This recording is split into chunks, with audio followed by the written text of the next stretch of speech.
नमस्कार। क्या रूस और यूक्रेन युद्ध को लेकर अमेरिका और यूरोपीय देशों के बीच दरार आ चुकी है?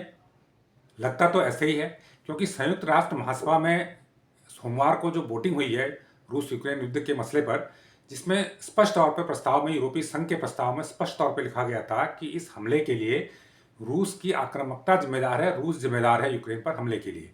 लेकिन अमेरिका उस वोटिंग से एब्सेंट हो गया, अमेरिका ने उस पर मतदान नहीं किया और अमेरिका ने इसमें रूस का साथ दिया एक तरह से। और अमेरिका ने यूरोपीय देशों के प्रस्ताव को का समर्थन नहीं किया। तो इसका क्या मतलब है? इसका मतलब तो यही निकल रहा है कि रूस यूक्रेन युद्ध के मुद्दे पर अमेरिका और यूरोपीय संघ के बीच मतभेद खुलकर सामने आ गए हैं।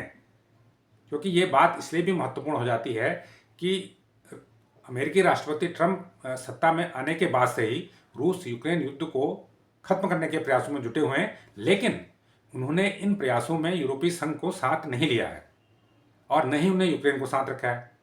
वो लगातार रूस से बात कर रहे हैं, दूसरे देशों से बात कर रहे हैं और उसके जरिए एक ऐसा फार्मूला निकाल रहे हैं, एक ऐसा समाधान निकाल रहे हैं जिस पर मोटे तौर पे यूक्रेन भी सहमत है।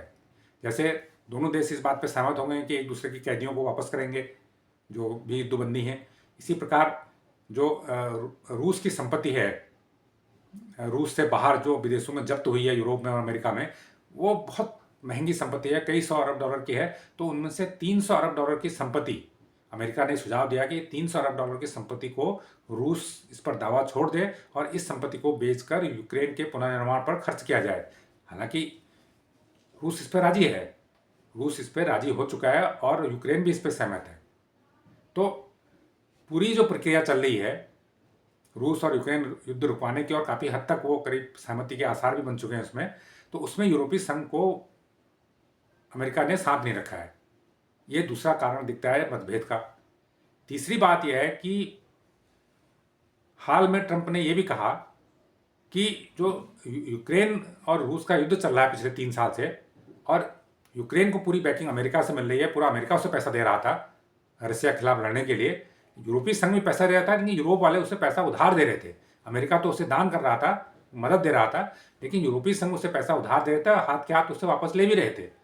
हालांकि यूरोपीय संघ के कुछ नेताओं ने यह भी कहा कि नहीं, ऐसा नहीं है, हम उधार नहीं दे रहे थे, मदद कर रहे थे। लेकिन ट्रंप ने इस बात को साफ साफ कहा कि यूरोपीय संघ युद्ध लड़ने के लिए यूक्रेन को पैसे उधार दे रहा था, संसाधन उधार दे रहा था, जबकि अमेरिका संसाधन बर्बाद कर रहा था। ऐसे में अब अमेरिका ने साफ कर दिया कि वो कोई मदद यूक्रेन को युद्ध लड़ने के लिए नहीं करेगा। तो इसलिए यूक्रेन के पास भी कोई विकल्प शेष नहीं बचा है कि रूस की बात को मानने की। लेकिन इस पूरे प्रकरण को अगर देखें तो डोनाल्ड ट्रंप कहीं ना कहीं ये मानते हैं कि यूरोपीय संघ रूस यूक्रेन युद्ध को हवा दे रहा था। अमेरिकी सरकार की जो पहले की थी उसकी चूक भी थी, वो तो स्पष्ट दिख रहा है, क्योंकि ट्रंप ने जो पहले की सरकार की तुलना में यू टर्न ले लिया।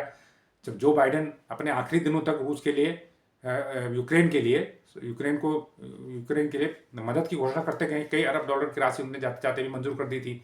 लेकिन ट्रंप ने सबको रोक दिया और ट्रंप ने स्पष्ट कर दिया कि अमेरिका इस युद्ध के लिए एक भी रुपया नहीं देगा, एक भी डॉलर नहीं देगा।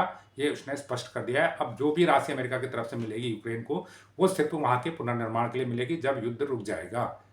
साथ ही उन्होंने यूरोपीय संघ को भी आड़े हाथों लिया है कि उसने जो इस पूरे प्रकरण में जिम्मेदारी के साथ काम नहीं निभाया, वो अपने हित देखते रहा, वो यूक्रेन को युद्ध लड़ने के लिए कर्ज देता रहा और साथ में उसकी किसी न किसी रूप में वापसी भी लेते रहा है।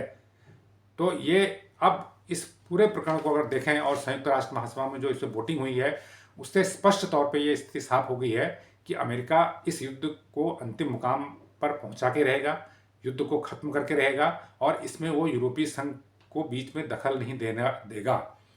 एक प्रश्न जो अभी भी इसमें एक बुनियादी प्रश्न है, जिस बात पर युद्ध शुरू हुआ था, जब शुरुआती दौर में देखा, युद्ध शुरू इसी बात पर हुआ था कि रसिया नहीं चाहता था कि यूक्रेन जो है नाटो की सदस्यता ले।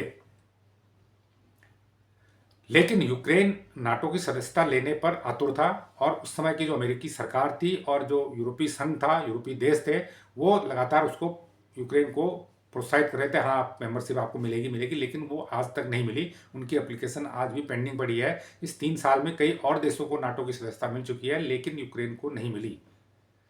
अब ये भी साफ है कि जब भी रसिया और यूक्रेन का एग्रीमेंट होगा तो यूक्रेन को उसमें स्पष्ट तौर पर लिख के देना होगा, या दूसरे देशों अगर इस एग्रीमेंट में किसी तीसरे पक्ष की भी भूमिका रहती है तो स्पष्ट तौर पर मेंशन होगा कि यूक्रेन नाटो का मेंबर नहीं बनेगा। तो ये इससे ये भी स्थिति एक साफ हो चुकी है। तो ये जानकारी आपको कैसी लगी, ये वीडियो आपको कैसा लगा, हमें कमेंट करके ज़रूर बताएं। जो लोग इस चैनल को पहली बार देख रहे हैं उसको लाइक करें, सब्सक्राइब करें और शेयर भी करें। धन्यवाद।